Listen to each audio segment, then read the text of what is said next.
Lama juga kami terbaring kat situ. Dah macam orang gelandangan duduk kat kaki lima minta sedekah dah je masa tu. Tinggal lagi sebulan nak flag off. Apa yang berlaku, satu visa pun tak siap lagi. Okay, Assalamualaikum. Saya Ahmad. Welcome back to my channel.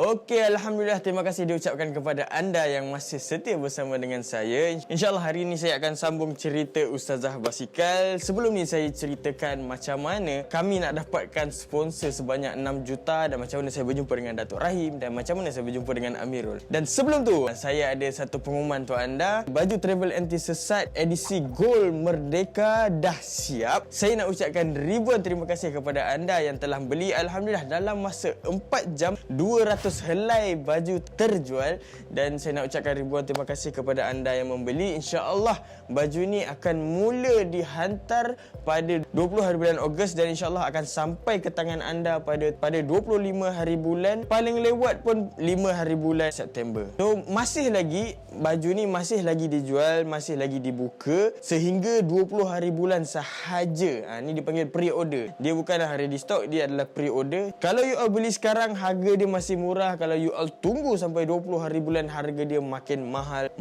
dan mahal. Okay, so jom mari kita teruskan episod kali ni. Okay, saya nak sambung sikit cerita yang lepas. Sebelum tu, bila kami dah buat shooting semua, masih ada baki sikit tau untuk allocation. Dan waktu tu kami bincang, Amirul suggest untuk nak buat press conference dan kami cadang buat dekat Muzium Kesenian Islam pada waktu tu. Dan dia tertutup lah, dia tak ramai orang yang kami jemput. Kami jemput VIP, kami jemput Dr. Yusri, pengurusi Yadim masa tu, dan bekas pengarah JAKIM iaitu Datuk Muhammad, dengan waktu tu ada juga Datuk Rahim mewakili Akademi Mutawif. Keluarga kami, media macam TV Hijrah, macam Harian Metro dan surat khabar yang lain lah waktu tu kami jemput. Alhamdulillah semuanya berjalan dengan lancar. VIP ni pun sangat seronok, sangat teruja dengan projek ni. Dan Alhamdulillah waktu tu memang dah tersebar luas lah, masuk TV3, masuk TV NTV7. Tapi ending dia setelah sebulan berlalu, apa yang kami plan tak seperti yang dijangkakan. Dan waktu tu memang, ya Allah, memang stres gila pada waktu tu. Sebab apa? Apa yang kami rancang, apa yang Datuk waktu tu dia offer untuk sponsor semua visa, ini adalah kerjasama kami dengan Datuk Rahim lah pada waktu tu. Dia kata dia nak settlekan visa. Okey lah, waktu tu memang kami gembira. Tapi dah sebulan berlalu, apa yang berlaku, satu visa pun tak siap lagi. Satu visa pun tak buat lagi.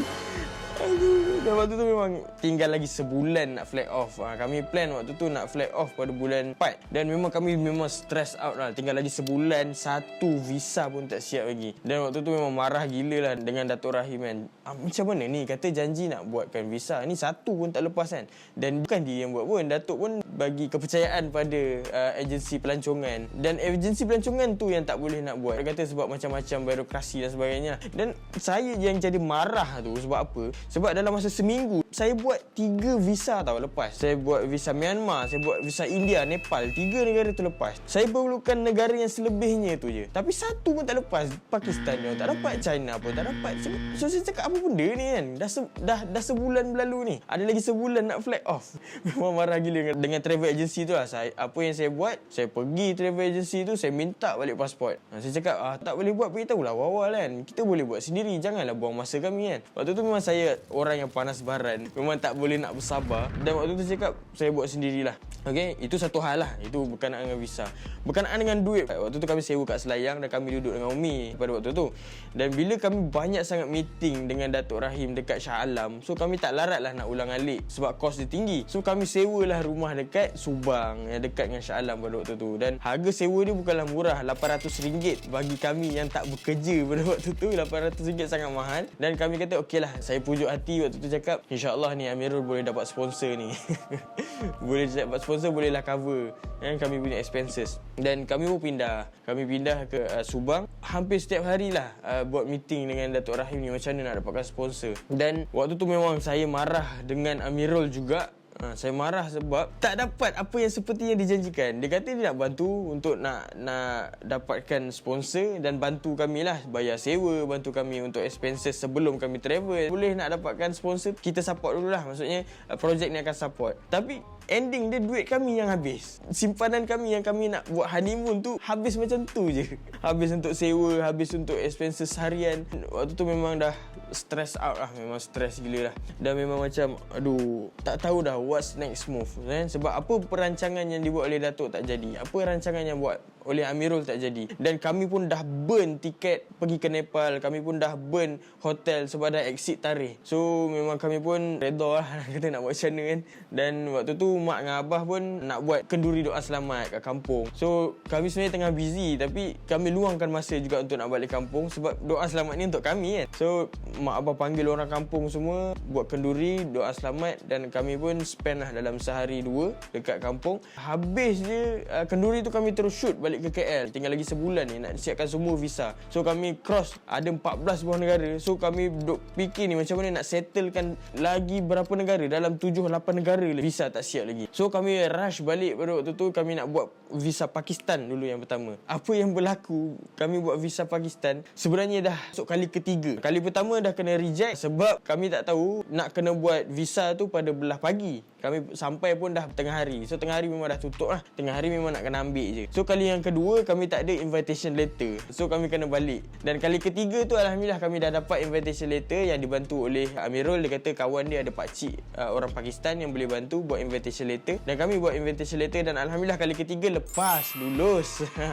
Dan kami pun pergilah ambil. Dan kami daripada Shah Alam on the way nak pergi ambil pasport dekat embassy Pakistan dekat KL. Dan waktu tengah jalan tu kami rasa mual-mual dan Adilah muntah. Adilah muntah tepi jalan dan dia masuk bangunan bank masa tu nak tumpang toilet dan dia muntah. Dan saya duduk kat luar pun rasa macam badan tak sedap dan saya pun muntah juga dekat longkang dekat situ. Dan kami rasa kami keracunan makanan lah. Dan pada waktu tu kami call kampung. Ada tak orang lain yang keracunan makanan? Dan kampung cakap tak ada, semua orang okey je. Tak ada masalah. Kami berdua ni je yang keracunan makanan. Dan waktu tu saya pun masih ada tenaga lagi. Saya bawa lah motor pergi ke embassy Pakistan. Sampai ke embassy Pakistan saya dah memang totally out. Dan memang saya dah terbaring dekat atas parking motor tu. Saya cakap Adilah tolonglah masuk dekat embassy Pakistan tu, tolonglah ambil pasport. Abang tunggu kat luar je. Takut kat dalam tu macam-macam bau, takut termuntah pula kan. Sebab kat dalam tu pack, memang sangat pack dekat embassy Pakistan tu. Bila Adilah dah dapat pasport tu, Adilah keluar. Dia keluar dan masa tu dia bawa seorang wanita lah yang nak kenalkan dekat saya. Dan masa tu saya mamai gila lah. Memang saya cakap Masa tu Adilah cakap ini Kak Dila ni dia duduk kat Pakistan. Dan kalau kita lalu Pakistan nanti dia nak invite pergi ke rumah dia. Saya pun cakap memang mamai betul lah. Saya cakap okey. Lepas tu Kak Dila cakap jaga diri baik-baik lah kan. Sebab you all duduk ni macam tak sihat je. Dan kami kata okey, kami sebenarnya okey, tak ada masalah. Dan masa tu dah habis, Adilah tanya saya lah, nak balik terus ke nak terus buat visa lain. Saya cakap waktu tu kita dah tak banyak masa ni, kita kena buat visa China. Kita settlekan hari ni, kita hantar visa China. So kalau sehari dua kita datang, kita boleh ambil, kita buat lagi visa lain. Okey, nak ceritakan sebelum ni kami pernah buat dekat tempat buat visa China kat KL. Dan masa tu kami kena reject. Masa tu kena reject dah lah. Nak dapatkan jawapan tu makan masa seminggu. Lepas tu duit pendahuluan pun dia tak pulangkan balik. So memang kami waktu tu memang stres jugalah dengan embassy China ni. Dan waktu tu kami solusi dia, kami carilah mana agensi yang boleh buatkan, yang boleh bantu kami. Kami bayar lebih pun tak apalah untuk visa China ni. Dan kami jumpalah travel agency yang boleh buat visa China ni. Dalam Google lah kami cari. Dan kami terus pergi ke pejabat mereka. Pada waktu tu kami ceritalah kami nak travel daripada Malaysia sampai ke Mekah gunakan basikal. Dia kata kami tak pernah keluarkan visa overland. So dia kata dia memang tak boleh buat. Lagi-lagi masuk tempat lain, keluar tempat lain, lagilah dia tak boleh buat. Dan dia minta invitation letter juga, which is kami pun manalah nak ada invitation letter daripada China ni kan. Dan waktu tu kami pun dah pasrah. Kami bersandar. Waktu tu dia ada sofa dan ada aircon. Waktu tu saya dengan Adilah badan masing-masing dah panas dan kami dah terbaring kat sofa ni. Tanpa kami sedari kami terlelap kat situ sekejap. Kami terlelap sekejap dan Adilah pegang badan saya, memang panas lah. Kami dah menggigil pada waktu tu. Dan Adilah cakap kita kena pergi klinik ni. Tapi saya cakap siapa boleh bawa motor? Abang memang dah tak larat dah nak bawa motor ni. Adilah cakap dia pun tak larat juga, dia pun muntah juga. Memang kami masing-masing dah tak larat. Kami pun dah muntah banyak kali dah sebenarnya. Waktu tu saya gagahkan juga sebab dah tak ada pilihan, kena gerak juga ni. Dan saya yang bawa motor lah. Dan Adilah Google, dia cari klinik mana yang terhampir. Dan waktu tu klinik Cina lah yang terdekat. Kami pun dah tak ada pilihan, kami pergi je klinik klinik tu, kami pun masuklah jumpa dengan doktor. Dia kata, oh ni demam, dia bagi pil semua. Okey, bila dah selesai tu, Adilah tanya, macam ni nak teruskan ke buat visa ni? Lepas tu saya cakap, memang tak larat lah ni, kita balik lah. Tapi bayangkan nak balik daripada KL ke Shah Alam tu, kalau nak cerita yang badan kami memang dah lembik habis ni, dah lunyai masing-masing, dah muntah semua kan. Memang dah tak ada tenaga dah. Masa tu bila dah habis tu kami duduk kat luar, duduk kat kaki lima dekat luar klinik tu dan bincang. Waktu tu masing-masing memang dah tak larat dah. Masing-masing memang dah tak larat nak bawa motor kan. Dan tanpa kami sedari, kami tertidur dekat depan klinik tu, kat kaki lima, tempat lalu lalang tu. Kami tertidur dua-dua kat situ. Kami bersandar, masing-masing tertidur lah. Saya sandar dekat dinding dan Adilah sandar kat bahu saya. Dah macam gelandangan duduk kat kaki lima minta sedekah dah masa tu. Lama juga kami terbaring kat situ, terlelap kat situ. Lepas tu nurse lah yang keluar. Mungkin dia nak pergi lunch ke, nak cari makan. Dia nampak kami terbaring tau. Dia terkejut. Dia kata, kenapa baring kat sini? Masuklah kat dalam kan. Dia ada katil khas untuk pesakit kan. Dia pun bawa kami. Dia ada satu katil je. Saya dibaringkan dekat atas katil. Saya badan lagi panas lah daripada Adilah pada waktu tu. Memang baring kat atas katil dan Adilah baring dekat ada satu kerusi. Dan waktu tu dia letakkan kain basah, bagi kami makan ubat, bagi kami minum air. Dan alhamdulillah lah, kami memang terima kasih pada doktor tu. Saya dah lupa dah klinik apa, saya dah lupa dah nama doktor yang bantu kami pada waktu tu. Kalau dia tengok video ni, saya nak ucapkan terima kasih banyak-banyak. Dan tanpa kami sedar, dalam 2 jam lebih, almost 3 jam kami dah terbaring dekat klinik tu. Dan Adilah cakap saya, waktu tu dia dah kebas, dah boleh duduk. Saya duduk pun tak larat dah waktu tu. Dan Adilah cakap, kita tak solat lagi ni bang, nak solat Zuhur ni. So macam mana ni, kita kena cari surau, dah nak asar dah ni. Dan waktu tu Adilah cakap, paling dekat surau kat sini Balai Polis Dang Wangi, ada masjid dekat situ. So saya cakap, abang dah tak boleh drive ni, abang dah tak larat gila ni, macam mana ni? Kalau Ayang boleh bawa motor, abang okey. So dia kata, boleh, Ayang boleh bawa lah, sebab Ayang rasa macam dah okey. So saya kata, okey lah, fine, kita pergi ke masjid. Saya gagahkan juga, bangun juga badan tu. Dan saya cakap dengan doktor, saya nak keluar, saya nak pergi masjid. Dan saya cakap terima kasih lah pada doktor, bantu kami. Dan waktu tu Adilah pun bawa motor sampai ke Masjid Dang Wangi, dekat Balai Polis lah. Sampai je dekat masjid tu, Adilah dia terus pergi kat tapak perempuan. Saya terus terbaring balik.